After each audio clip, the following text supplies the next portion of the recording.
السلام عليكم ورحمة الله وبركاته. دمان أمة الصومالية رمضان كريم. أنا سكين برنو وحنا هاي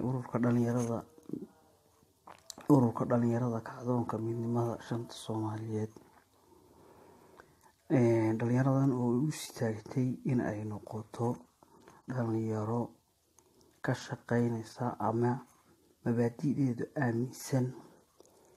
من ماذا Soomaaliyeed ee shanta meelood loo kala gooyay DKM dhalinta kacdoonka midnimada shanta Soomaaliyeed oo loo soo gaabiyo DKM dhammaan ummadda Soomaaliyeed waan in salaamay horta anu hadaan nahay dhalinyarada DKM ma aaminsanin xuduudahan uu sameeyay gumaysigu oo laga joogo maanta 100 sano inta niman reer galbeeda oo dhulkaygan aan lahayn inta yimaadaan ayay iska qaybiyeen xuduudo iska dhigeen anagu aaminsanin ama aan baadideedu aanay ogolayn كو أنك سوق جدنا لابا تيلا هيبنا موقع قريبين هل قوميات بيننا هاي هل قوميات اسكو أفا اسكو دينا اسكو لقنا طلبات كلا وحن كلام كسوق جدنا سياسيين تن السياسة كل شقينا مبادئ reer galbeedka ama nimankii dhulkayagan dhaxal wareejiyay waxaan ummadda Soomaaliyeed u sheegaynaa waliba gaar ahaan dhalinyarada Soomaaliyeed maadaama ay ururkaygan yahay dhalinyaro maanta dhalinyaro u istaagtay in hal dhul hal dad iyo hal af iyo hal dhaqan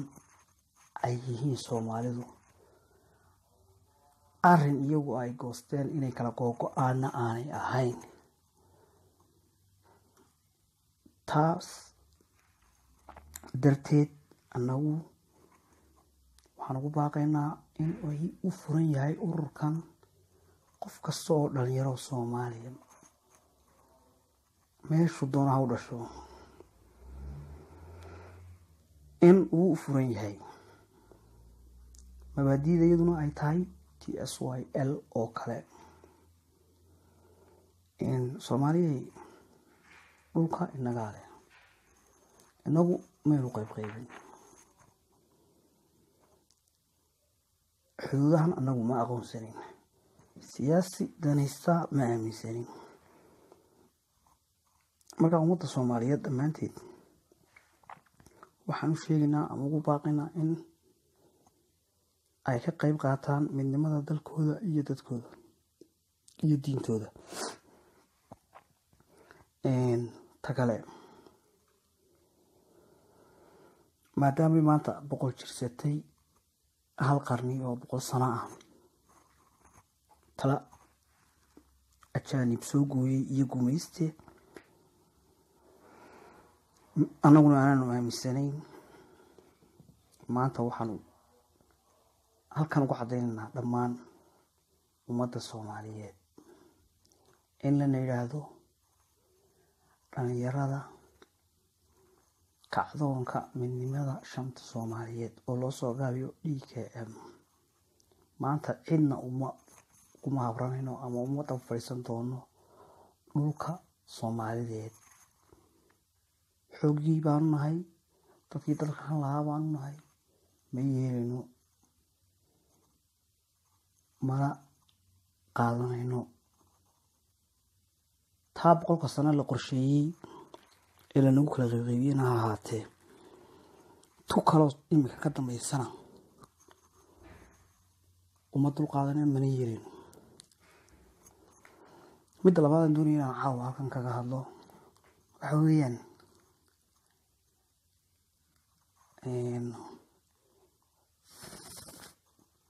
taaka dhulka Soomaaliya ama dhulka Soomaali leedahay oo aniga cid iga leedahay horta ma jirto maanta takale dhulkan Soomaalida Ogadenia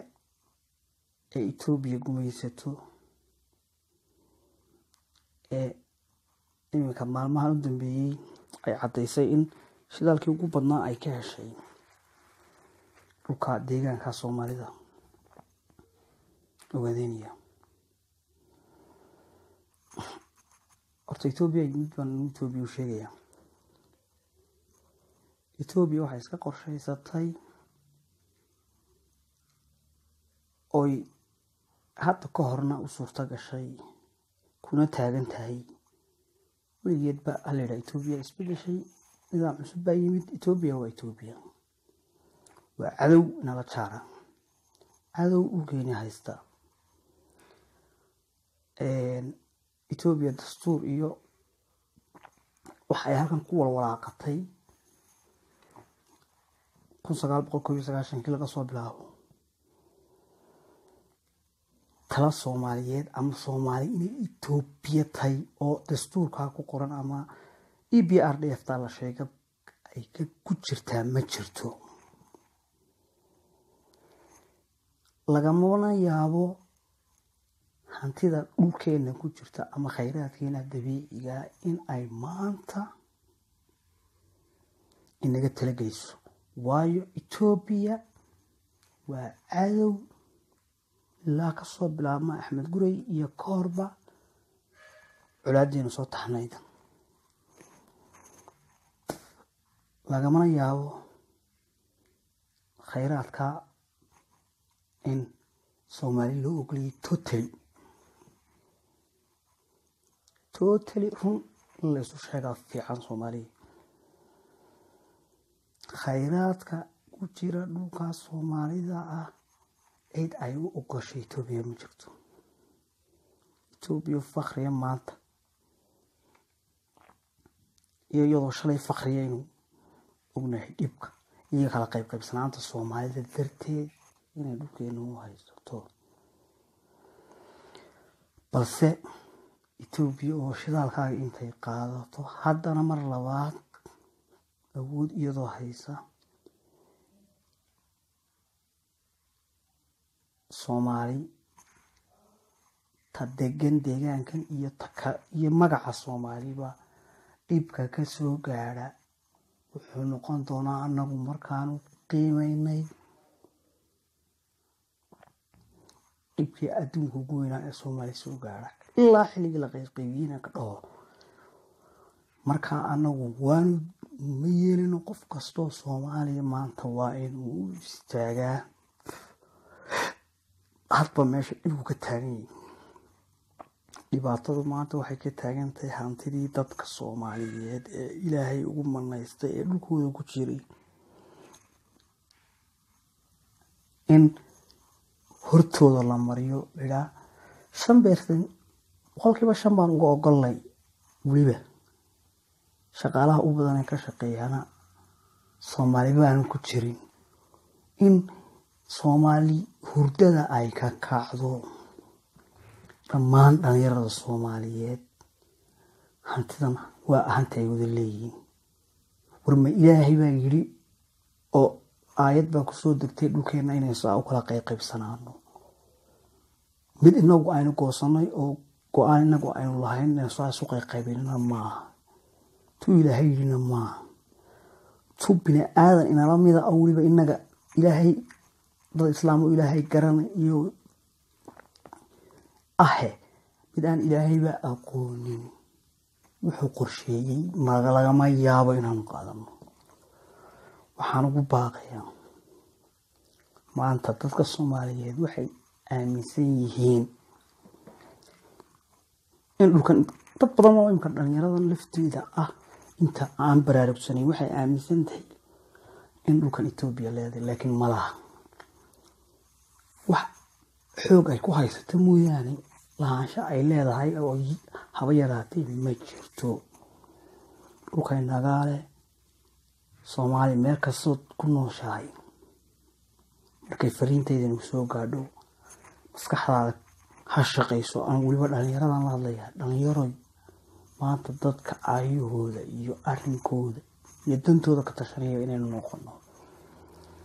diidnana Ethiopia inay maanta inta ay shidaalkeeni iibiso haddana hub inoo soo siisato haddana ay magaca Soomaali sidii lagu baabiin lahaa lacagti iyo antidii Ilaahay ku siiyay lagu gudilo adiga ma ogolaanayno mana sugayno mana yeelino soo saarida Ethiopia ama nimankan waxbaan baaranaale ay maalinba in ogaanaya daanay ogeyn baan Soomaaliya inii sheegay war meel kastoo geedka galoolka leedaa uu ku yaalo waxa ku jira shidaal haddii ay maqlaysa anaana ininka markhaatiya geedka qodaxda leh ee dhulka Soomaalida ka baxa meel kasta uu ku yaalo shidaal baa ku jira beenyaane ku meeraysan qof kastoo Soomaali u taa ogow maalin ma inbay ogaanayaan iyagu balse aan waxaan ogahay meel kastoo geed qodax leh oo dhulka Soomaaliyeed inuu shidaal ku jiro dhammaan ummadda Soomaaliyeed waxaan u sheegayaa maanta waa la wadaa oo shilaabo waa la soo saaray dhuuntii waxaa la wadaa Jabuuti lagu geyn lahayd baa la geliyaa imaga Soomaalina halkaas fadhidayo reer baynu soo haysanaa iyo qabyaalad inaga laynoo diray taa laynagu mashquuliyey maanta annagu haddaan nahay ururka dhalinyarada ma ogolin DKM qabyaalad diid baanu nahay shisheeye diid baanu nahay waxaanu sidanaa gacanta midig ku sidanaa waa kitaabka Quraanka anaga ciidina maalgeliso anaga iskay isu maalgelina shisheeye nama soo galo Soomaali danaysta kuma jirno arrinkiisa dhulkan inaan anagu leenahay una istaagnay ayaan inii cadaynaynaa qof kastoo Soomaaliyo dhalinyaro ah waxa waajib ku ah ayaan u sheegayaa waxa waajib ku ah dhulkaaga adigaas kale ku soo biir ururka DKM war maanta inta shidaalkeeni la soo saaray horteeni haddana in la mariyo lagama yaabo siyaasi dhuni qaataa siyaasi danaystaa siyaasi magaca Soomaaliyeed lacag siisanaya ma yeelayno annaga dhulka Soomaaliyeed ilaa halka shidaalka waa laga dhuufinayaa Jabuuti ilaa NFT meesha NFT ay ku sheegaan Kenya haysato annaga iskale waa dhulka Soomaaliyeed meel dheer ma jirto xaqiiqda aan inii sheegaya waxa weeyaan dhalinyaro ka tashanaysa maanta ayahooda in horteena inta la mariyo maanta dhul Soomaaliyeed oo kale waliba laga dhoofiyo Ethiopia qorshaha ay samayso horay u ogaatay oo horay dhulkeena iskaga haysatay balse maanta anagu dhalinyarada Soomaaliyeed maadaama nahay ma yeelino mana ogolaanayno mana dhacayso qof kasta oo Soomaaliya ilaa ka dhalan doona sida ka imka noolo wax kala garanay ama imka adduunka ku noolo ilaa ka dhalan doona waxa aan fariintaydan uga dhigayaa dhaxalgal shidaalka annagaale dhulkana annagaale waxaan adigu aad qorshaysatay ma yeelayno waayo sababtoo ah Ethiopia tala kaama geliso EBRDF kuma jirtid waxaad ka tahay ma jirto waxay waliba adiga agtaada iska saaraysaana ma jirto Ethiopia waa Ethiopia haddii la yiraahdo idinku xukunka qabta xataa anagu ma yeelino waayo wax dhul iyo dan naga dhaxaysa doona ma jirto anaga dhulka Soomaaliyeed maamulka shantii Soomaaliyeed dhulkan shanta meelood loo qaybiyay maamulkiisii baan iswedanaa anaga oo calanka ururkayga ku yaala anaga waa suuqay mid cid ama reer ama Afrika ama reer galbeed ama ilaahay baan anagu ka baqnaa ibnaadan aan ka baqi doonaana ma jiro anaga iskale ayaha anaga ka tashanayna hantidayada anaga iskale ma yeelino dhuumaha la wada ee maanta la gelinayaan inta qof dhalinyaro oo Soomaali dool yahay inay suurta gashana lagama yaabo waana ku boorinaya waana ugu baaqaya dhammaan ururada jira ee dhalinyaro qofka Soomaalinimo iyo dhulka Soomaalida iyo wuxuu yahay isagu jecel ee Soomaaliga ah ka kale anagu ma garanayno ka kale anaga xagayga ma laakiin ka jecel waa in uu maanta u istaagaa Ethiopia inaan soo qabanno Ethiopia meel la iska saaro Ethiopia waa Aksum waa from Ahmed Gurey ilaa imika way soo dagaalamayeen maanta waxaan nii sheegayaa dhalinyarada Soomaaliyeed meel kastoo Soomaali kaga nooshay ama meel kastoo Soomaali kaga dhalatay dhulkeeda shidaalka dhulka maanta ku jira inaan cid ka lahayn inaad maanta u istaagtaan oo siyaasi danaysta oo ku seexinaya ama heshiis beenbeena oo Ethiopia la galay ama wax anagu ka yeelaynaa ma jirto Ethiopia ha ogsoonaato riyada beenta ay aaminsiisay ee hadda ka hor soo suurta gashay inay maanta laga bilaabo u suurta gali doonin ma hanjabayno laakiin Allah ayaana aaminsanay ilaahay baanu aaminsanaa in ilaahay nala jiro oo ilaahay na garab istaago ayaanu rabnaa qofka Soomaaliga uu aqligiisu shaqeeyo dadkan imika dhalinyarada ee Soomaaliyeed inuu istaagno taladii inaga luntay 100 sano ka hor ama khiyaanadii 100 sano ka hor inagu dhacday iyo dulmigii inagu dhacay maanta inaynu istaagno shidaalka maanta inaga oo Soomaaliya inta la qaato in la inagu laayo ama indheeno shan halka la mariyo nin qofka yeelaya Soomaali maanta waa qof dhintay Maxamed Xanuun mana sugayno mana dul qaadanayno mana yeelayno in maanta dhulkayaga hantii ku jirtay la soo saaro iyadoo waxba la nooga ogolayn hortayada lana mariyo dhimashan ka xigna dhimasho qof kastoo Soomaaliya oo maanta naxay ama wax garanaya ama fariintaydan maqlaana ururka DKM dhalinyarada kacdoonka midnimada shanta Soomaaliyeed dhowr kun oo dhalinyarada oo aan is aqoonin oo ku midoobay cadaalad sinaan iyo kitaabka Quraanka shisheeye diid Ethiopia diid qabyaalad diid Kenya diid xuduudii gumaysiga diid waxaas oo dhan anagu ma yeelin mana ogol waxaan aqoonsanayna ma siyaasi dooni raaxa siyaasi danaysta siyaasi in yarba meel ku ootay aaminsan mabaadi'dii nimanka shisheeye ahaa ee nagu soo duulay xilliga maan joogin anagu balse maanta oo ka dhigayna waan diidayna